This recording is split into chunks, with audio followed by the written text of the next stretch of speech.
Hi guys, welcome back to my channel, and if you're new here, welcome to my channel. My name is Hales and I make videos about the books that I'm reading.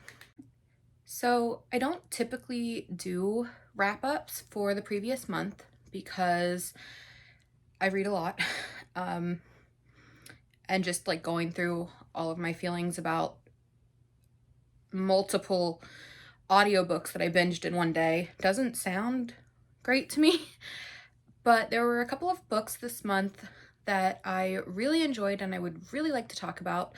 So I'm going to kind of just give an overall look at what I read for the month of November and then talk about the two that I would really like to talk about. And that'll be the video for today.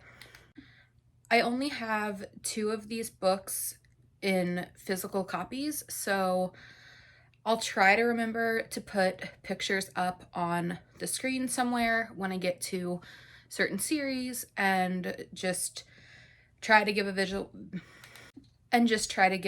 visual representation of those audiobooks or manga that I had read, because they were either on Scribd or Kindle Unlimited and I just don't have a copy to hold up and show.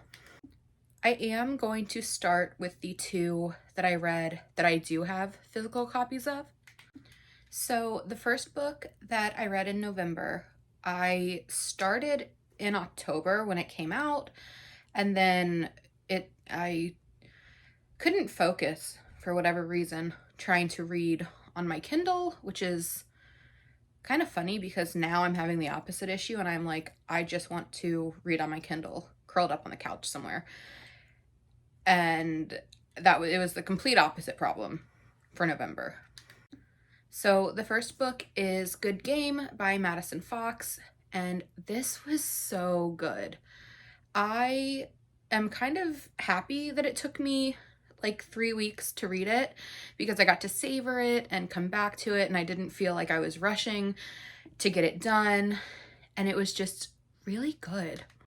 It's about this girl named Stevie, and she's like super rich, and she's kind of dealing with the fallout from a breakup, and she doesn't want to deal with that fallout because the guy is like really connected and their families are super connected, and she is having a lot of pressure put on her by her family to give him another chance even though he cheated on her. And honestly, it pissed me off so bad. I was like, why do you not care about your daughter enough to not want her with this guy that cheated on her? Like, very much seeming like the parents just wanted to save face and not let her like be dramatic about it or something. But she goes to an awards show and there's a kitty cat.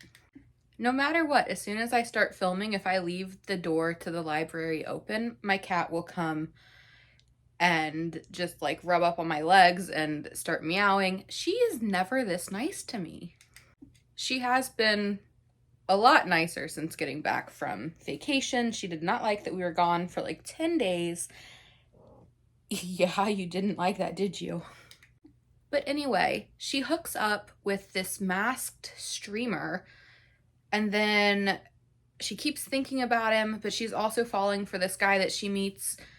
I think she was outside of a coffee shop and rear-ended, kind of, or like sideswiped or something, the guy's friend's car. And if you can figure it out, the masked streamer is the guy that she's into. And it's just, I loved their relationship so much. I love these interconnected standalone series that have become super popular lately.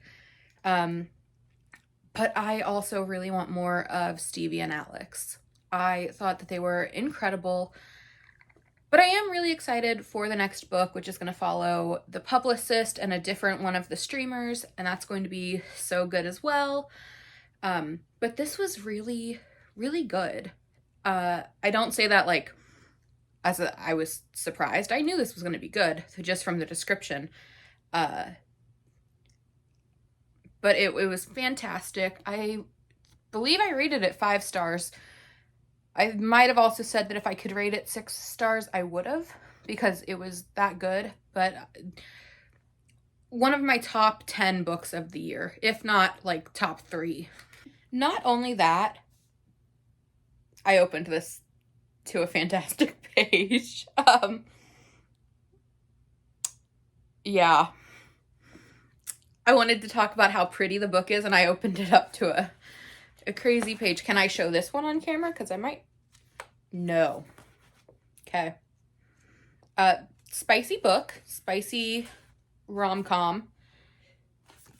You can definitely see this one, and yeah. But I love like the chapter headers and the different fonts. I bought the discreet cover, but I almost want to buy the sexy man cover as well, because it's just gorgeous. I love this design so much. Something just really gets, like, it triggers something in my brain, and I just love looking at the book. It's so like formatted really well and everything. I know that's not the point of a wrap up, but I just love everything about this book. And then the next book that I read that I physically have that I can hold up is The Fine Print by Lauren Asher. This is the first book in the Dreamland Billionaires series. And I just found out I was supposed to read the Dirty Air series first. So I might go back and do that. I think I said in my December TBR video that I was going to finish this series and then move on to the Dirty Air series, but I have wanted to read Throttled for so long, and now I'm like, maybe I'll just go do that and like backtrack onto that series first and then finish these.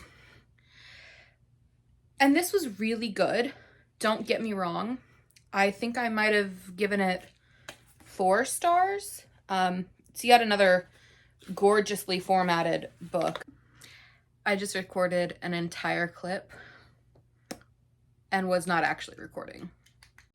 So the next book that I have that I can physically hold up and show you is The Fine Print by Lauren Asher.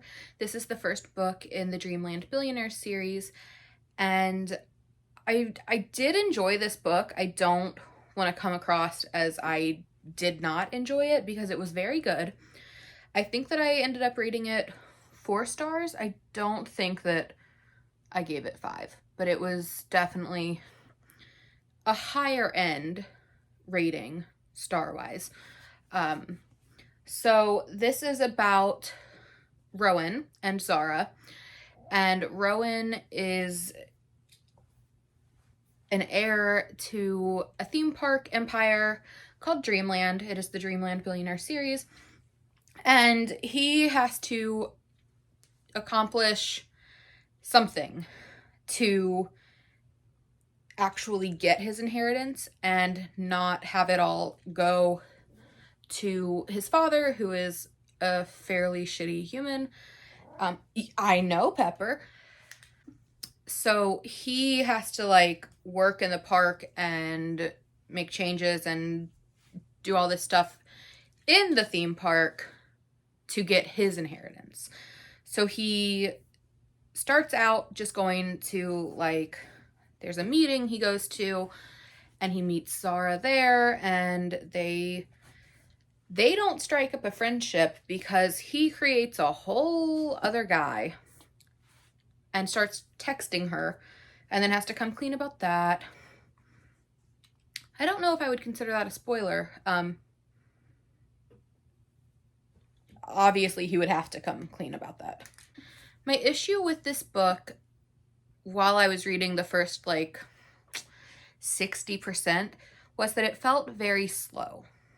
A lot of stuff was happening, but the pacing felt slow.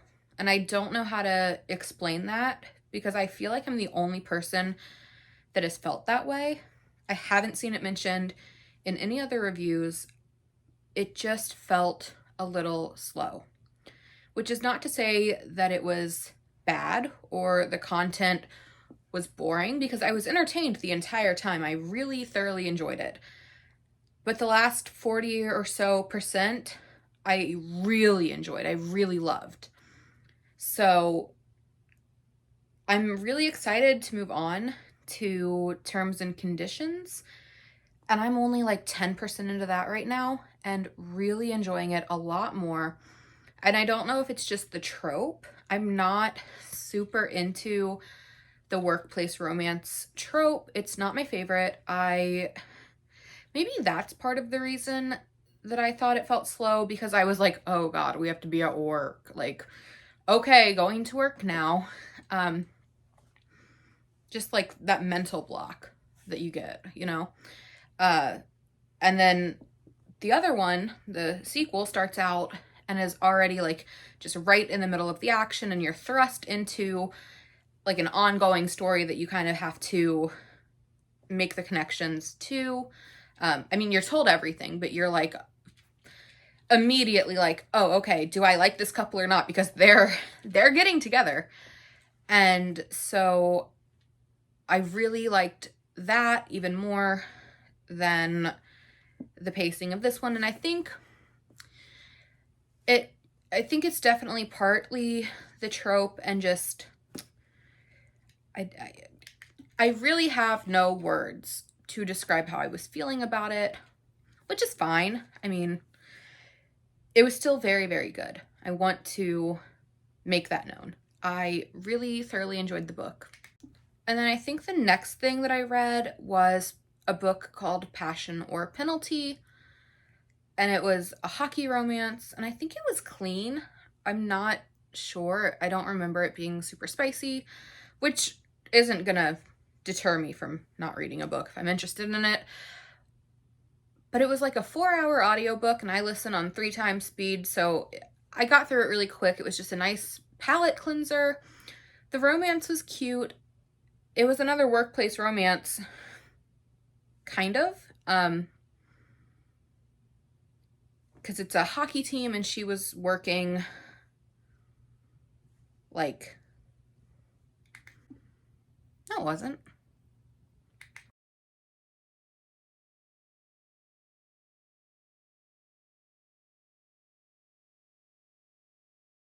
So the next book that I read, I believe this was the next book that I read, was a hockey romance called Passion or Penalty, and I saw it on the Libby app, and it was like a 4-hour audiobook, and I listened to it like right after I finished the fine print, because I just needed like a palate cleanser of some sort to jump into, because I knew that eventually in a few hours I would start listening to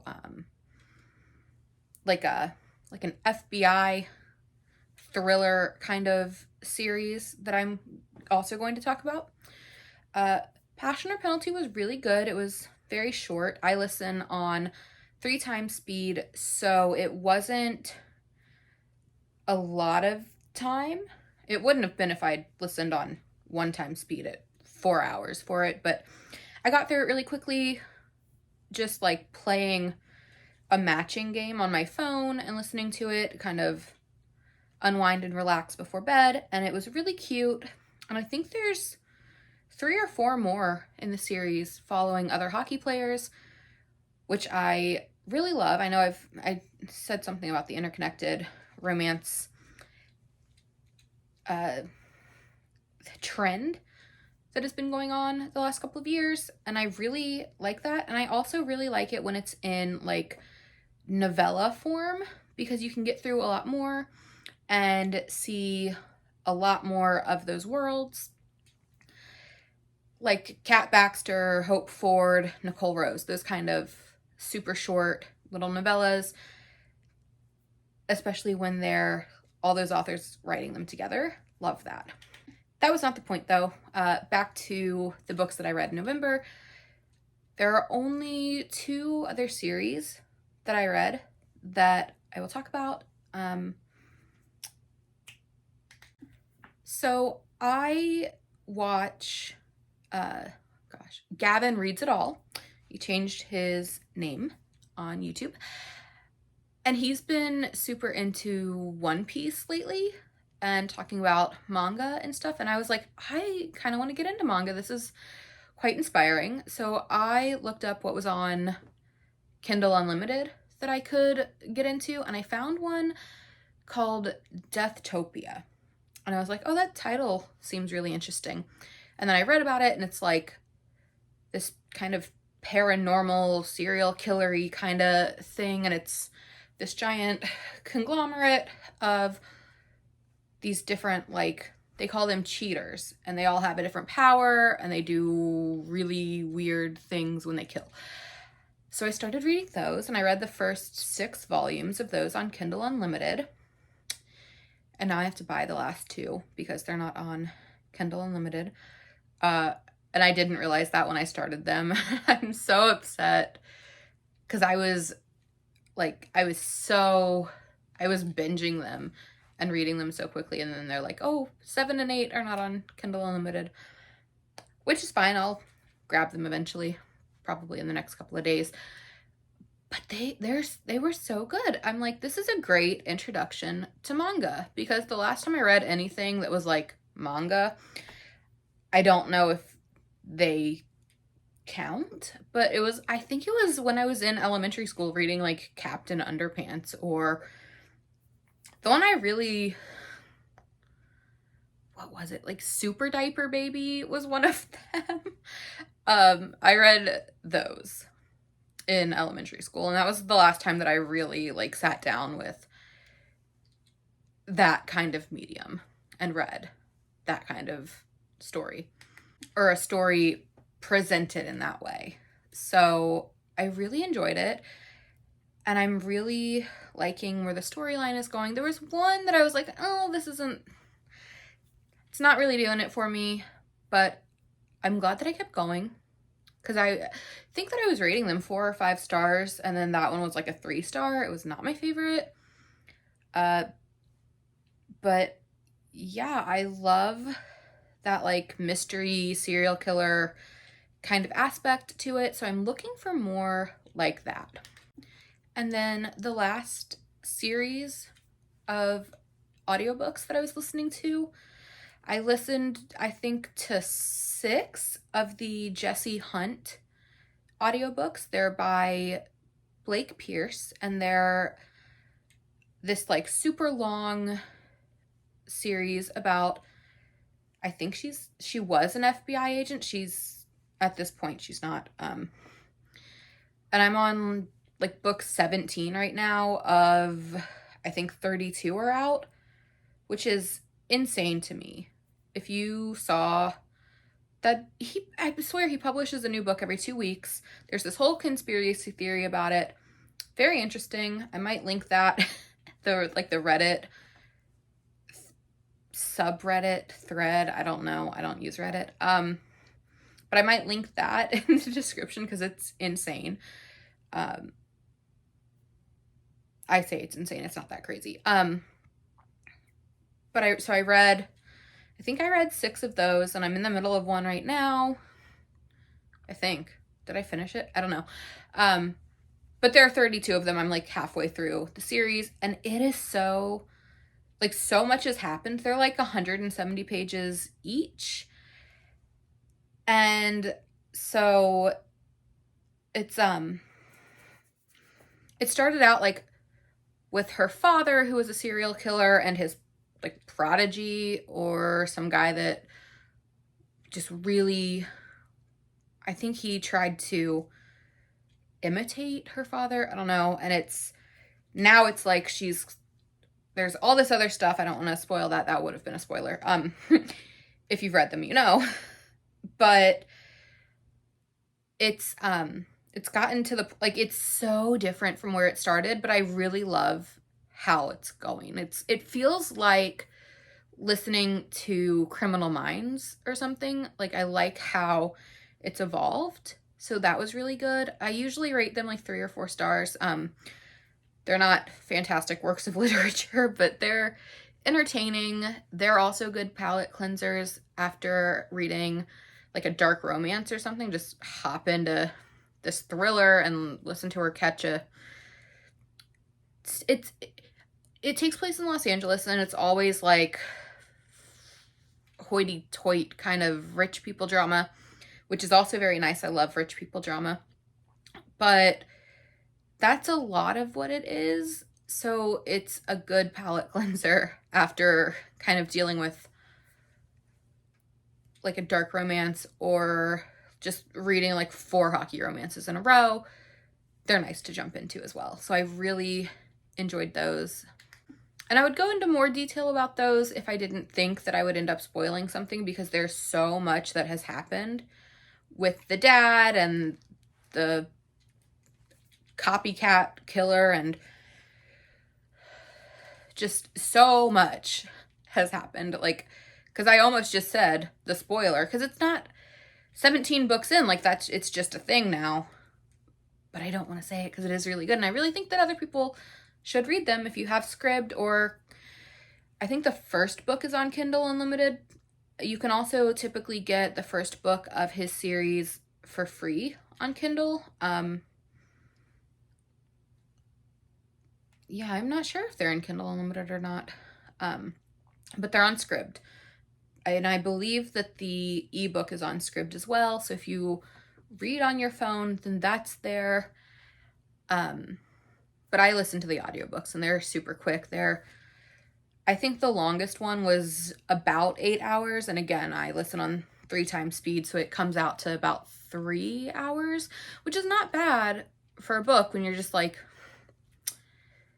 hanging out doing something like playing on your phone or whatever. I thought that they were really nice just to have like background noise, because I used to put on a TV show and then not pay attention to it. Like a season of Criminal Minds would just play all day while I was doing other stuff. But I like having the audiobook on for the same reason. Okay, my remote for my camera was not working. And I believe that that is all that I read in November, because I was kind of pushing it, I believe. I finished a book with like hours to spare, minutes to spare, honestly. I think it was like 11 when I finished that last Jesse Hunt book. But yeah, so those are the 17 books thereabouts that I read in November. And I will try to remember to put the pictures on the screen, and I'll put that Reddit link in the description if anybody is interested in looking at this conspiracy theory about this author, because it involves other authors. It's very interesting. But yeah, that's it for this video. I hope you enjoyed it. Like, comment, subscribe, and I will see you in the next one. Bye!